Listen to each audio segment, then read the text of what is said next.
92편 7절에서 9절은 악인의 궁극적 멸망에 대해서 썼다면 오늘 10절에서 15절은 반대로 의인의 형통에 대해서 쓴 것입니다. 10절 말씀을 다시 한번 읽어볼까요? 시작. 그러나 주께서 내 뿔을 들소의 뿔같이 높이셨으며 내게 신선한 기름을 부으셨나이다. 성경에서 뿔은 대개 힘, 권세를 말합니다. 그래서 특히 들소의 뿔은 누구도 맞설 수 없는 가공할 만한 힘을 갖고 있죠. 그래서 사자나 호랑이도 들소의 뿔에 받칠까봐 받치게 되면은 부러지거나 그러면은 그들이 무슨 병원 가서 기부살 수 있는 상황도 아니잖아요. 그러니까 자기들의 몸이 다치게 되면 이제 그건 죽는 겁니다. 왜냐하면은 낫질 않기 때문에 그냥 쩔뚝거리다가 그냥 그러면 이제 못 쫓아가잖아요. 다른 것들을 잡아먹을 수가 없기 때문에 결국은 굶어 죽게 돼요. 그래서 이 들소의 뿔에 받칠까봐 늘 조심들을 하죠. 그래서 누구로부터도 맞설 수 없는 힘, 그렇게 상징한 것은 즉 하나님의 힘을 상징한 겁니다. 하나님의 힘. 여러분 인생은요, 빈손으로 와서 빈손으로 가죠. 그럼 빈손으로 왔는데 막상 살려니까 다 빌려 쓰는 거야. 그런데 빌려 쓰는데 둘 중에 하나예요. 마귀로부터 빌려 쓰는 자들이 있고요, 하나님께 빌려 쓰는 자가 있어요. 그래서 마귀로부터 빌려 쓰는 자는 늘 악한 짓을 하고 나쁜 짓을 하고 이 잘못된 쪽으로 일을 하는 거야. 그러니까 요즘에 마귀한테서 빌려 쓰는 인생들이 많죠. 그러니까는 남들을 해롭게 하면서 해코지하고 또 속이고 사기치고 등쳐먹는다 그러죠. 그런 거 갖다가 그런 사람이 이렇게 많은 겁니다. 마귀로부터 빌려 써서 그래요. 근데 하나님께로부터 빌려 쓰는 자는요, 그렇지가 않잖아요. 하나님께로부터 빌려 쓰는 자는 그것을 통해서 선한 영향력을 끼쳐요. 그래서 선한 사람이 되고요. 그러니까 여러분, 우리 인간은요, 선한 일을 위해서 지음을 받았어요. 그러면 우리가 선한 일을 할 줄 알아야 돼. 남이 어려울 때 도와줄 수 있는 능력. 도와줄 수 없다는 것은요, 무능력한 거라 하잖아요. 난 능력이 없다. 왜? 하나님께로부터 능력이 오는데 하나님을 의지하지 않으면 능력이 없어요. 그냥 능력이 없으니까 남들한테 선한 능력을 행할 수 있는 능력이 없어요. 그래서 우리는 항상 하나님의 선한 능력을 공급받아야 돼요. 빌려 써야 돼. 하나님의 능력으로. 그래서 참 사람들이 막 칭찬하면 아유, 이건 내 능력이 아니에요. 나 하나님한테 빌려 쓴 거 당신에게도 좀 빌려줬을 뿐이야. 그러니까 하나님께 영광을 돌리는 거예요. 그래서 이것이 바로 주제 파악을 할 줄 아는 거예요. 그래서 어리석은 자는 마귀의 힘을 빌려 살다가 망하는 것이고, 지혜로운 자는 하나님의 힘을 빌려 쓰다가 성공하는 인생이 되는 것입니다. 11절 말씀 읽어봅니다. 시작. 내 원수들이 보응받는 것을 내 눈으로 보며 일어나 나를 치는 행악자들이 보응받는 것을 내 귀로 들었도다. 마귀의 힘을 빌려 쓰는 자들은 결국 하나님의 심판을 받게 된다라는 것입니다. 12절 말씀 읽어봅니다. 시작. 의인은 종려나무같이 번성하며 레바논의 백향목같이 성장하리로다. 의인은 하나님을 의지하고 하나님의 능력을 빌려 쓰는 자입니다. 그게 지혜로운 자죠. 의인이 달래 의인이 아니에요. 하나님의 힘을 빌려 쓰는 자가 의인이 되는 거예요. 13절 말씀 읽어봅니다. 시작. 이는 여호와의 집에 심겼으며 우리 하나님의 뜰 안에서 번성하리로다. 의인의 뿌리는 하나님의 집을 근거로 하고 있어요. 하나님의 집이 어디죠? 성전. 그래서 하나님의 성전에 뿌리를 내린 자가 의인입니다. 하나님의 성전에서 번성하리로다 라는 것입니다. 14절 말씀 읽어볼까요? 시작. 그는 늙어도 여전히 결실하며 진액이 풍족하고 빛이 청청하니. 하나님의 사람은 늙어서도 여전히 결실을 맺는 삶을 살게 된다는 거예요. 즉 풍족한 삶을 살게 된다는 거예요. 여러분 늙어서 결실 맺는 삶을 사시기 바랍니다. 늙어서 아무것도 없어서 도움받는 삶을 살지 마시고, 특별히 세상으로부터 도움받지 말고요. 우리는 하나님께로부터 도움받아야 돼. 하나님께로부터. 그래서 우리가 늙어서 결실을 맺어서 정말 어디 막 도와주러 다니고 그래야 돼요. 저는 서울에서 신앙생활 할 때 그런 분들 많이 봤어요. 이제 은퇴하고 나서는 뭐 장례위원회에서 장례식마다 다니는 이 경조위원회, 그분들은 몰라. 큰 교회는 모르잖아요. 서로 몰라. 근데도 장례위원회 소속돼 있으면 어느 날 입관 예배 드리는데 갈 사람 그러면 벌써 탁탁 이름 돼. 그 한 20여 명 모여. 또 발인 예배 갈 사람 하면 또 발인 예배 가. 이렇게 하고 또 그렇게 봉사를 하는 거예요. 그런 분들이 많아. 여러분 노년에 그러면 얼마나 좋아. 여러분 은퇴하고도 또 직장 다녀야 되고 그러면 어떻게 아직도 돈을 못 벌었어요? 아직도 더 먹고 살려고 바등바등 해야 돼? 그러니까 기도 제목 삼으라니까. 기도 제목. 왜 그 기도를 제목 안 삼냐 말이야. 정말 은퇴하고 나서는 돈 안 벌고도 벌은 것을 이제 나눠주는 삶을 살게 해달라고.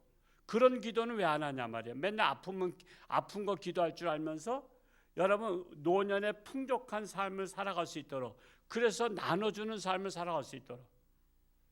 그래서 여러분 은퇴하기 전과 은퇴한 후가 다른 거야. 은퇴하기 전에는 열심히 모아. 은퇴한 후에는 나눠줘. 여러분 나누는 삶이 얼마나 기뻐. 여러분 손님들 오면 다 나눠주고 그렇게 하는 거예요. 이번 주에도 몽골 선교사 김충서 선교사 오기로 돼 있어요. 호주에서 들어와서 지금 다음 이번 주 지나서 월요일 날 가는데, 제가 그동안에 어떤 행사 때마다 가면 수건들이 많이 생겼어. 그래서 수건 내 창고에다 두다 보니까 생각이 안 나. 지난주 저기 정수자 선교사님도 다녀가셨는데 생각이 안 나. 그래서 생각이 나서 이번에는 꼭 줘야 되겠다. 그런 선교지에는 우리나라 수건이 굉장히 고급인 거 아세요? 굉장히 고급이야. 그런 거 수건 한 10개 정도 싸서 주면요, 거기서는 굉장히 귀한 거야. 제가 어렸을 때 수건 하나 가지고 형제가 다 쓴 거, 이걸 못에다 걸어놓으면 이걸 가지고 다 썼어. 수건 하나 가지고. 지금은 부부간에도 따로 써. 따로 써. 수건 자기 거 딱 쓰고서 한 번 샤워하고 나면 그냥 또 바로 세탁해. 근데 그런 데는 그렇지 않은 거야. 그래서 저는 선교사 올 때마다 제가 볼펜을 모아놨다가 볼펜 쌓이면 볼펜 또 주고, 또 아니 수건 쌓이면 수건 주고. 얼마든지 우리한테는 별 볼일 없는 것 같아도요, 그 선교지에서는 귀하게 쓰이는 게 많아. 여러분들도 별로 쓸 거 없으면 내놔. 밖에다가 여기 바구니로다 이제 따로 놓을게요. 그래서 좀 필요한 곳에 좀 줄 수 있도록. 저 기도 제목은 맨날 그거야. 하나님 저 은퇴하고 나서는 늘 베풀며 살아갈 수 있도록 이 나라 저 나라 교회 세워주고 학교 세워주고 도와주러 다니는 게 난 그게 꿈이야. 저는 생활보호 대상자 되는 게 꿈이 아니야. 정말 우리 인생을 정말 하나님께 의지하면 하나님께서 능력을 주시고 공급해 주실 것을 믿어야 그런 기도를 하는 거야. 그런 기도.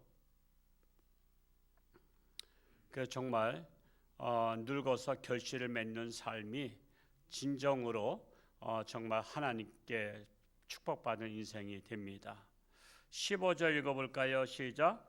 여호와의 정직하심과 나의 바위 되심과 그에게는 불의가 없음이 선포되리로다. 결국 하나님의 능력을 힘입어서 사는 인생은 하나님의 정직하심이 나의 정직하심이 되는 거예요. 하나님 닮은 거야. 그래서 하나님을 잘 믿는 사람은요, 거짓말하는 걸 싫어해.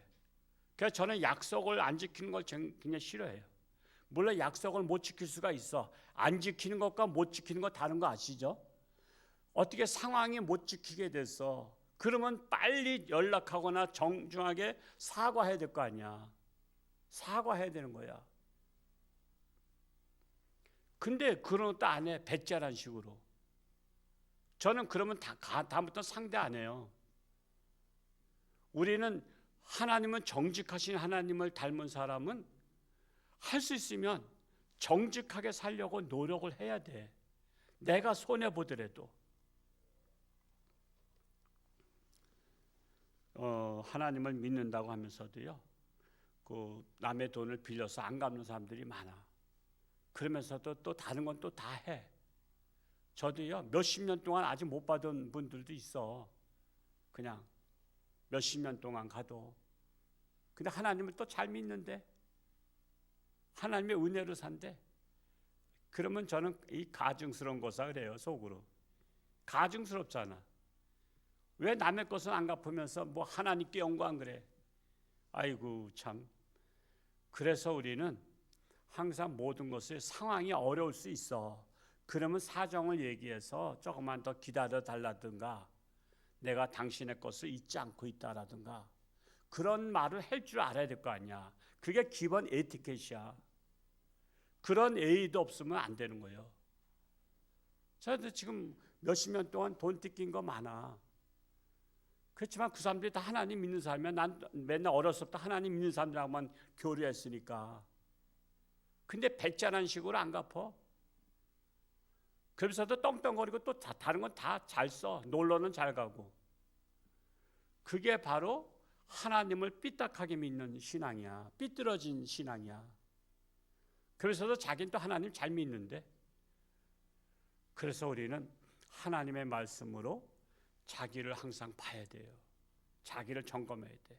여러분 집에서 밖에 나갈 때 거울을 봐요, 안 봐요? 저도 짧은 머리지만 거울 봐. 혹시 뻗친 머리가 있나 하고. 우리는 항상 거울을 보듯이 늘 하나님의 말씀이 거울이야. 내 양심을 비치는 거울이라고. 저도 오늘 새벽에 출애굽기 다 읽었지만은 항상 말씀을 제가 밑줄 치면서 해. 이 책은 많이 이게 너덜너덜 떨어졌다고. 하도 성경 보니까 떨어지지. 그때 어떤 분이 성경책을 선물로 줬어. 또 밑줄 치기 시작한 거야. 성경 깨끗한 거는 그건 문제가 있어요. 뭘 성경을 왜 아껴? 밑줄 쫙, 중요한 말씀 쫙 치고, 내게 주신 말씀 짝짝 치고. 그러니까 저는 항상 볼펜이 없으면 안 돼. 여러분 스마트폰 세대는 그렇지 않지만 저는 볼펜을 봐도 오늘은 3개가 들어있어.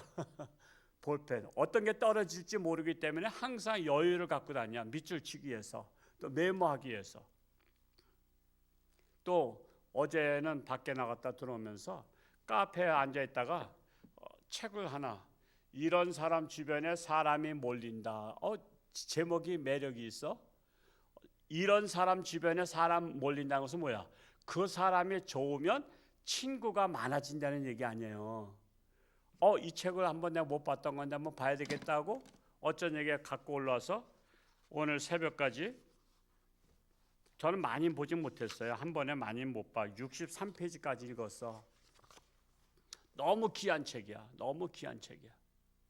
여러분 우리 카페에 있는 책들 굉장히 귀한 건데 보지를 않아. 안 봐.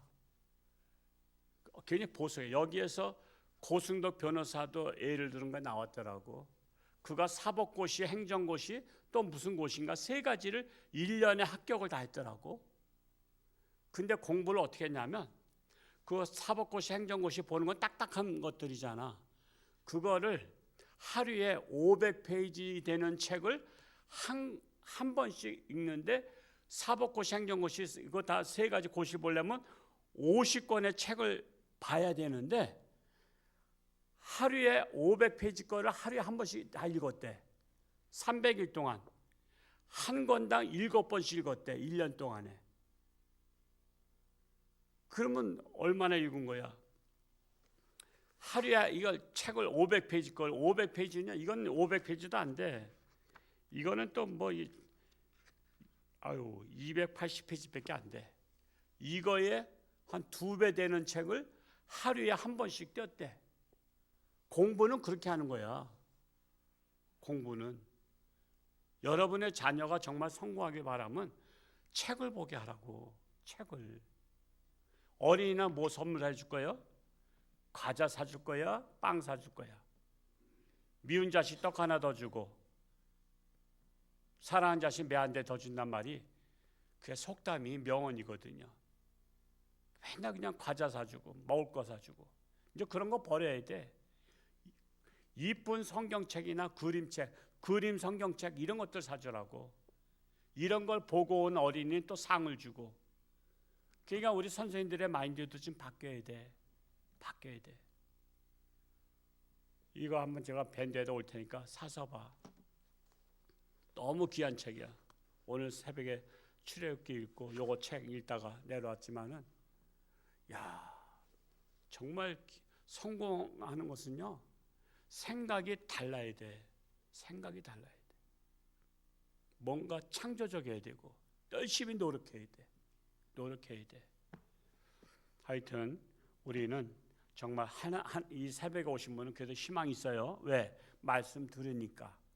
그냥 말씀을 듣고 한쪽 귀로 듣고 한쪽 귀로 흘려버리면 희망이 없어요. 한쪽 귀로 듣고 딱 잡아야 돼. 이 말씀은 내 거다. 내가 실천해보자 하고 해야 됩니다. 내일은 거룩한 주일. 여러분 가족들, 남편, 부모, 자녀, 형제 못 오신 분 기회를 주세요. 이번에도 안 오면 아유 나하고는 세상에서만 살 사람이구나 생각하면 틀림없어. 그냥 천국까지 갈 사람은 아닌 것 같아. 그래서 하여튼 잘 판단해서 이번에 기회를 주겠다고. 당신이 나하고 영원히 살고 싶은가? 이 땅에서만 잠시 나를 필요로 해서 밥 해주는 것 때문에 살고 싶은가? 아마 판단하시기 바라고. 협조사항 하나는 우리 제가 새벽에 내려가 봤더니 현관문이 열려 있어요. 열려 있었나요? 오실 때에도 권사님?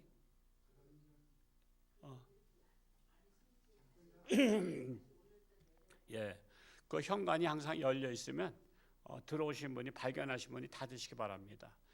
예, 알아요. 제가 날파리들이 날라오고 그러는데 그게 왜 참 고장 나냐면 운전기사분한테 문 닫고 커피를 해야 되는데 문 닫으면 자기들 불편하다고 발로 다 밟고 있어. 그러다 보니까 닫혀져야 되는데 안 닫혀지니까 센스가 고장 나는 거야. 이게 한두 번 고장 난 게 아니에요. 커피 자판기를 없애자니 그 커피 자판기로다 한 선교사 3명을 후원해. 우리 성도님들이 한 3명 후원할 수 있는 것만 더 선교원금 동참하면 되는데 그건 저는 그 커피 자판기 없애고 싶어요. 근데 선교사를 우리가 한 20명 하다 보니까 선교비가 맨날 빠듯빠듯해. 그래서 우리가 무슨 행사 있으면은 떡 하는 거 대신 선교비를 냈더니 왜 떡을 안 했냐고 또 난리 치는 사람도 있어. 떡을 먹어야지 왜 안 했냐고. 아이 그렇다고 선교비도 안 내는 주제에 그것 때문에 또 집사람이 막 해명하고 이해시키고 쩔쩔매고 말이야. 왜 떡을 해야지 무슨 선교비를 내냐고 말이야. 그래서 그런 분들이 우리 교회에 있다니까. 우리 교회에 별별 사람 다 있어. 왜 반찬이 이러냐 그러고 더 하지 하면서 반찬 투정하는 분 선교비 내지 말고 떡을 하라는 등 그렇다고 봉사도 안 하고 선교비도 안 해. 이런 사람들이 교회는 모여서 사는 거야. 그래서 항상 문이 열려 있으면 옛날에 제가 얘기했죠. 쥐 한 마리가 사택까지 들어온 거. 사택 문까지 열어놨더니 밑에서도 쪼르쪼르 올라오다가 예배당문 잠겼지 교육관 잠겼지 그러니까 얘가 갈 데가 없어서 사택까지 들어왔어. 사택에서 내가 소파에 앉아있는데 뭐가 휙 지나가. 그래서 뭔가 했더니 생쥐야. 그러니 생쥐를 안 잡고는 또 못 견디잖아. 집안에 생쥐가 들어다니면. 그래서 그 생쥐 잡느냐고 내가 생쥐와의 싸움을 해서 간신히 이겼어. 그 생쥐를 천국에 보내줬지만 그 문 열어놓으면 날파리 들어오고 생쥐 들어오고 다 들어와요. 그러니까 보시면 앞문도 마찬가지야. 앞문이 열렸을 때는 우리 교인들의 문제야. 밖에 문은 그 운전기사 문제고, 근데 운전기사가 문제지만 그분들은 책임을 안 지는 사람이잖아. 그냥 남을 이용해 먹는 사람들이니까. 그러니까 우리 교인들이 주인의식 가지고 문이 열려 있네. 그 스위치를 다시 한번 작동하면은 닫히니까 열 때마다 주인의식 가지고 그러고. 여러분의 집에 현관문 열려 있는데 내가 안 열어놨다고 그냥 열어놓고 그냥 나가요? 그러진 않잖아. 왜? 내 집이니까. 하나님의 집이 내 집이라고 생각하면 항상 그런 문 단속을 해야 되는 거야. 밖에 문이 열렸든 안에 문이 열렸든 항상 내가 나갈 때는 다시 원위치로 닫고, 화장실도 불 켜놓고 가는 분들이 종종 있어. 화장실 불 켜놓지 말고 가고 나면은 끄시라고. 그냥 전기 필요 없이 그냥 작동할 거 없잖아. 물론 제가 기도 끝나고 한 7시 내려가 보면 항상 화장실 점검해. 그럼 오늘도 화장실 다녀갔구나, 이걸 알게 돼. 그냥 불을 끌 줄을 몰라. 그러니까 이제 물론 뭐 치매가 오면 그렇기도 하지만 우리가 항상 원위치하는 거. 저는 원위치를 안 해놓은 걸 굉장히 싫어해요. 항상 제자리, 다음 사람이 왔을 때 깨끗하게, 그런 것들을 잘 세심하게 배려할 수 있게 바랍니다. 그리고 우리 구역장님이나 선교장님 이런 것들을 또 전달을 해. 나만 들으면 안 돼요. 여러분들은 정신 차리고 잘 말씀대로 순종하시는데 꼭 안 나오신 분이 그런 일을 하잖아. 그러니까 그런 분들한테 전달해서 우리 그러지 않도록 항상 어제 주차하냐고 고생하셨죠. 주차 라인 하냐고. 어제 쉬는 날인데 우리 장로님, 안수일사님 여러분들이 다 주차 라인 했어. 근데 꼭 외부에서 되는 사람이 주차 라인이 안 되고 저 안에까지 푹 됐어. 저기 컨테이너 앞에. 그러니까 참 저런 사람들은 예수 믿어야 정신 차릴 사람들인데 남의 주차장 되면서도 차를 마음대로 다 아무렇게나 돼. 그런 것들이 있으면 주차 좀 똑바로 되세요라고 이렇게 스티커에다 붙여놓든지 해야지. 그러니까 참 홍천에는 정신을 개져야 될 사람들이 참 많아. 우리 교회 와야 되는데 그런 분들은 꼭 오시라고 전도해. 그렇게 해서 변화받아야 남한테 피해도 안 주고 선한 영향력을 끼칠 수가 있습니다. 오늘 하루도 하나님과 동행하며 승리하는 복된 날 될 수 있기를 축복합니다. 할렐루야. 고맙고 감사하신 아버지 하나님, 이 땅에 우리는 빈손으로 와서 빈손으로 갑니다. 그래서 공수래 공수거라고 말합니다. 우리는 이 땅에 와서 하나님의 것을 빌려 쓰는 지혜로운 자로 살기를 원합니다. 그러나 세상 사람들은 마귀의 힘을 빌려 쓰기 때문에 온갖 나쁜 짓을 다 하며 남에게 피해를 주며 살아가고 있습니다. 그러나 지혜로운 사람은 하나님으로부터 공급을 받아서 하나님의 능력으로 선한 영향력을 끼치며 살아갑니다. 우리는 하나님의 힘을 공급받아 선한 영향력을 끼치는 자들이 되기를 간절히 소원합니다. 오늘도 저들의 삶 가운데 하나님 동행하시고 축복하시고 함께하여 주옵소서. 여러 가지 질병으로 고통 속에 있는 자들도 하나님의 손길을 안수하사 깨끗함 받게 하여 주옵소서. 내일 거룩한 주일 하나님 앞에 신령과 진정으로 예배를 드리며 예배를 사모하는 우리 하나님의 백성들 되게 하여 주옵소서. 감사드리며 예수님의 이름으로 축복하며 기도하옵나이다. 아멘.